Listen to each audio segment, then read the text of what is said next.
নমস্কার। যুক্তি তর্ক সঙ্গে অর্কয় আপনাদের স্বাগত।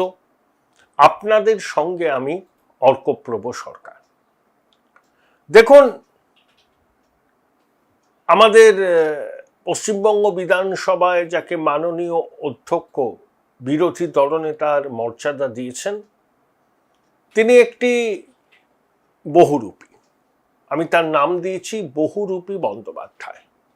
হৃষ্টপুষ্ট নাদুস নদুস, দামি সিগারেটের ব্র্যান্ড ছাড়া তিনি খান না, ধোঁয়াটা রিংয়ের মতো করে হাওয়ায় ছাড়তে ছাড়তে তাত্ত্বিক কথাবার্তা বলেন। নিজেও দু দফা মিলিয়ে প্রায় 8.5 বছর সংসদের উচ্চকক্ষে ছিলেন। তিনি 10 শিডিউল সম্পর্কে জানেন না, আমি বিশ্বাস করতে রাজি নই। এই যুবাটির একটি বিশেষ গুণ আছে, এই যুবাটি কিন্তু পড়াশোনা করেন। ব্যক্তিগতভাবে তার প্রতি আমার না আছে কোনো বিদ্বেষ, না আছে কোনো রাগ, কিন্তু তিনি গিরগিটির মতো রং বদলান এবং সেই জন্যই আমি তার নাম দিয়েছি বহুরূপী বন্দ্যোপাধ্যায়। যখন যে দলে থাকেন তখন থেকেই অন্য দলের সঙ্গে তলায় তলায় যোগাযোগ করতে শুরু করেন। এটা তার চরিত্র ধর্ম। এই যে বিধানসভায় প্রতিদিন সাংবাদিকদের সামনে নানা রকম তিনি দাবি করেন, আজকে 62 জন হলো, আজকে 64 জন হলো, আমরাই প্রকৃত তৃণমূল, মমতা বন্দ্যোপাধ্যায় আমাদের পথপ্রদর্শক। তাহলে বিধানসভায় তৃণমূলের টিকিটে 2026-এ 80 জন নির্বাচিত হয়েছিলেন, তাদের 64-65 জন এখন মৃত এই বহুরূপী বন্দ্যোপাধ্যায়ের সঙ্গে। তাহলে তারাই কি প্রকৃত তৃণমূল? এটাই তো প্রশ্ন। লোকসভার 28 জন সাংসদের মধ্যে 20 জন সাংসদ স্পিকারকে সই করে চিঠিতে বললেন আমাদের আলাদা ব্লকের মর্যাদা দিন, কিন্তু শেষ পর্যন্ত তারা ন্যাশনালিস্ট সিটিজেন্স পার্টিতে সামিল হলেন। তাহলে লোকসভায় যেটা ঘটলো, তারা তো আলাদা ব্লকও রইলেন না, তৃণমূল নামটাও ধারণ করে রাখতে পারলেন না। তাহলে বিধানসভায় সেটা কিভাবে সম্ভব? আপনাদের সনির্বন্ধ অনুরোধ, চ্যানেল সাবস্ক্রাইব করবেন, থ্যাঙ্কস বাটনে ক্লিক করতে ভুলবেন না। এখন প্রশ্ন হচ্ছে, সুভাষ দেশাই বনাম মহারাষ্ট্র রাজ্যপালের মামলায় সুপ্রিম কোর্টের সাংবিধানিক বেঞ্চের রায় বহুরূপী বন্দ্যোপাধ্যায় জানেন না বলে আমি মনে করি না। তিনি এই বিষয়টাকে সম্পূর্ণ চেপে যাচ্ছেন এবং সংবাদ মাধ্যমের প্রতিনিধিরাও সমস্ত বিষয়টাকে অত তলিয়ে দেখেন না। নেতা নেত্রীরা যে কথা বলছেন সেটাকে অমৃত বচন হিসাবে তারা ধরে নেন, পাল্টা প্রশ্ন করার বা বিষয়টায় গভীরে যাওয়ার চেষ্টা খুব কম লোকই করেন। তাই সংখ্যা 80-র মধ্যে 80 হয়ে গেল ধরুন, তাতেও আলাদা তৃণমূল বলে তারা স্বীকৃতি পাবেন না। কখন স্বীকৃতি পাবেন? যদি দলনেত্রী মমতা বন্দ্যোপাধ্যায় মাননীয় স্পিকার রথীন্দ্র বসুকে চিঠি দিয়ে জানান যে বহুরূপী বন্দ্যোপাধ্যায় যে ক্লেম করছেন সেই ক্লেমের সঙ্গে তিনি সহমত, তাহলে হবে, নচেত কিন্তু হবে না।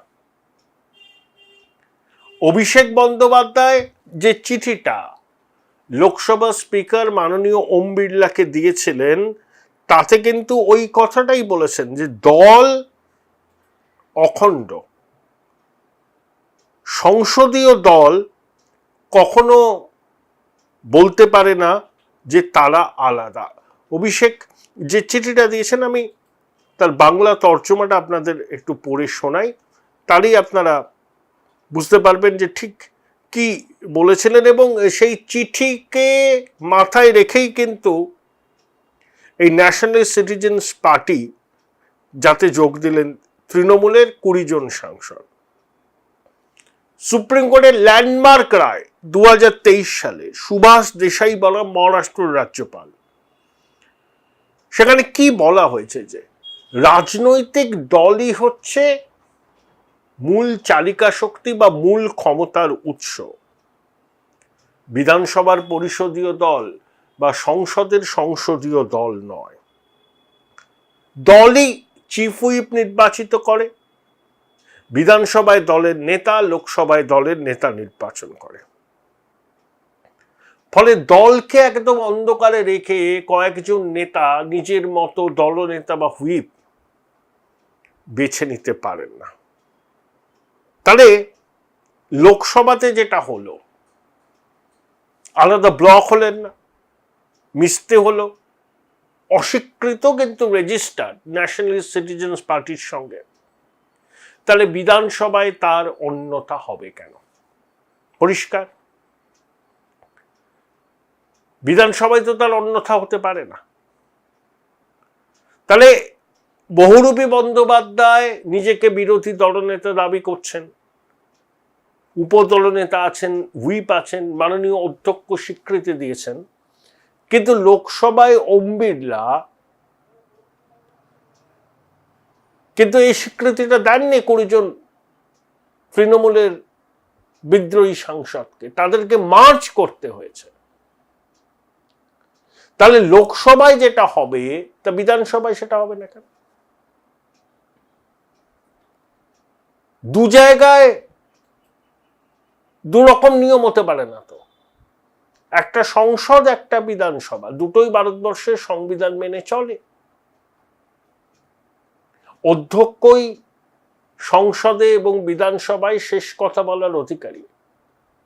আবার সুপ্রিম কোর্টের সাংবিধানিক রায়ও স্পষ্ট বলা আছে দলই আসল কথা, এবং দলের সঙ্গে সংসদীয় দল, পরিষদীয় দলের আত্মার সম্পর্ক।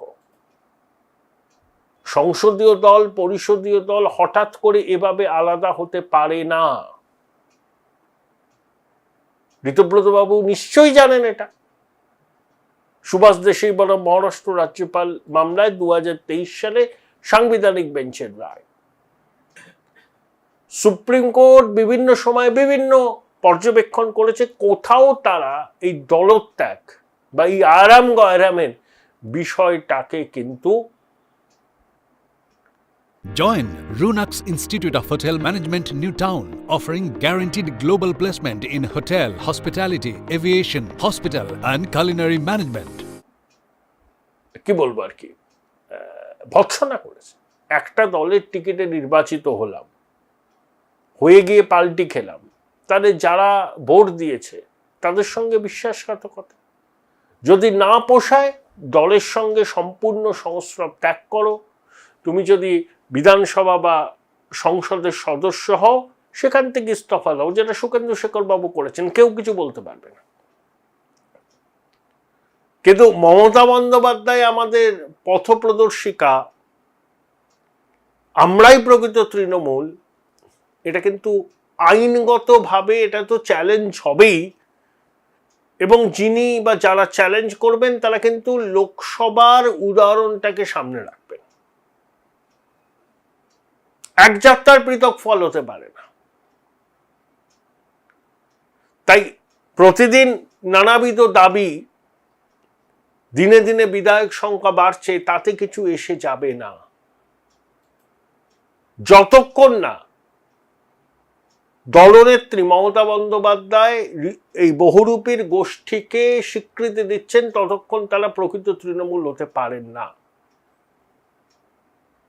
পরিষ্কার কথা। এবং দলই আসল। পরিষদীয় দল, সংসদীয় দল মূল দলের একটা গুরুত্বপূর্ণ অংশ। তাদের সঙ্গে মূল দলের আত্মিক সম্পর্ক, কিন্তু তারা সিদ্ধান্ত নিতে পারেন না। ইচ্ছা হলো আমি বললাম এ বিরোধী দলনেতা বা এ দলনেতা, এ চিফ হুইপ হতে পারে না। হুইপ দলনেতা সবই নির্ধারণ করবে মূল দল, এটা সুপ্রিম কোর্টের রায়। লোকসভায় যেটা হয়েছে বিধানসভাতেও তার ব্যতিক্রম হওয়ার কথা নয়। আমি জানি না বিধানসভার মাননীয় অধ্যক্ষ শেষ পর্যন্ত কি সিদ্ধান্ত নেবেন, কিন্তু লোকসভায় ঘটনাটার পরে বহুরূপী বন্দ্যোপাধ্যায়দের এই যে স্বীকৃতি দেওয়া বিরোধী দলনেতা হিসাবে, সেটা চ্যালেঞ্জ করে আদালতের দ্বারস্থ তো অনেকে হবেন। তখন তারা বলতে পারবেন যে লোকসভাতে এক হলে বিধানসভায় আলাদা কি করে হয়। এই প্রশ্নটার উত্তর পাওয়া খুব জরুরি, নইলে সংকট তৈরি হবে, সাংবিধানিক সংকট। আমি জানি না পশ্চিমবঙ্গ বিধানসভার অধিবেশন শুরু হচ্ছে, তার আগে এই বিষয়টার ফয়সলা হবে কিনা, কিন্তু এর ফয়সলা হওয়া জরুরি, না হলে নানা রকম সাংবিধানিক জটিলতার মুখে পড়তে হতে পারে। হাই, আমি একটা বই পোকা। ছোটবেলা থেকেই মা বলতো পরীক্ষার আগে বইগুলো গুলে খেতে হবে। তো ব্যাপারটা আমি একটু বেশি সিরিয়াসলি নিয়ে ফেলেছিলাম। খুঁটিয়ে পড়তে গিয়ে বই খুঁটে খেয়ে ফেললাম। তাও ক্লাস 11-এর দুটো সেমিস্টারে একটাও কমন পেলাম না। কিন্তু 12-এর সেমিস্টারগুলোতে ছক্কা মেরেছি, কারণ আমি ডিসকভার করেছিলাম মৌলিক লাইব্রেরি প্রকাশিত সম্রাট সিরিজের সমস্ত এক্সক্লুসিভ সাজেশন বুক উইথ প্রচুর কমন পাওয়ার গ্যারান্টি, প্লাস টেস্টি ছিল। উচ্চ মাধ্যমিকের পর উজ্জ্বল ভবিষ্যৎ গড়তে NCHMCT পর্যটন দপ্তর, ভারত সরকারের hospitality and hotel management, Paschimbanga সরকারের মাকাউটের BBA BCA, fashion design, aviation tourism, culinary arts পড়ো SBI HM কলেজে। স্টুডেন্ট ক্রেডিট কার্ড ও ব্যাংক লোন পাবে SBI HM এ পড়লে। কোর্সের শেষে SBI HM দেশ ও বিদেশে চাকরির ব্যবস্থা করে থাকে। SBI HM হলো পশ্চিমবঙ্গের সেরা ম্যানেজমেন্ট কলেজ। SBIHM.com। বোলপুর শহরের কোলাহল থেকে মাত্র 20 মিনিট দূরেই রয়েছে সুন্দর রিসর্ট, যেখানে পেয়ে যাবে স্পেশিয়াস আর এস্থেটিক্যালি ডিজাইন রুম। তোমরা যারা গ্রুপে যাও তাদের জন্য আছে কমফোর্টেবল গ্রুপ স্টে অপশন, আর কাপলদের জন্য রয়েছে লাক্সারিয়াস সুইট রুম, তার উপর আবার ফ্ল্যাট 10% অফ। এখানে প্রকৃতির মাঝে তোমরা পেয়ে যাবে একটা সুন্দর সুইমিং পুল, ছোটদের জন্য প্লে এরিয়া আর একটা এস্থেটিক সেলফি কর্নার। প্রপার্টিটা পুরোটাই পেট ফ্রেন্ডলি, আর এখানে আছে অনেক কিউট ছোট ছোট র্যাবিটস। সকালের ব্রেকফাস্ট থেকে ডিনার পর্যন্ত পেয়ে যাবে একদম হোমলি কমফর্ট ফুড, যা এক কথায় অসাধারণ। বেঙ্গলি কুইজাইনের সাথে সাথে পেয়ে যাবে চাইনিজ আর নর্থ ইন্ডিয়ান অপশন। বিকেলে বনফায়ারের আলো, বন্ধুদের সাথে আড্ডা আর খোলা আকাশের নিচে গ্রাম বাংলার হাওয়া, পুরোটাই এক অপরূপ অনুভব। তাহলে বলো তোমরা কবে প্ল্যান করছো এই পিসফুল এসকেপটা? And don't forget to follow Miss Cupcake for more such travel updates.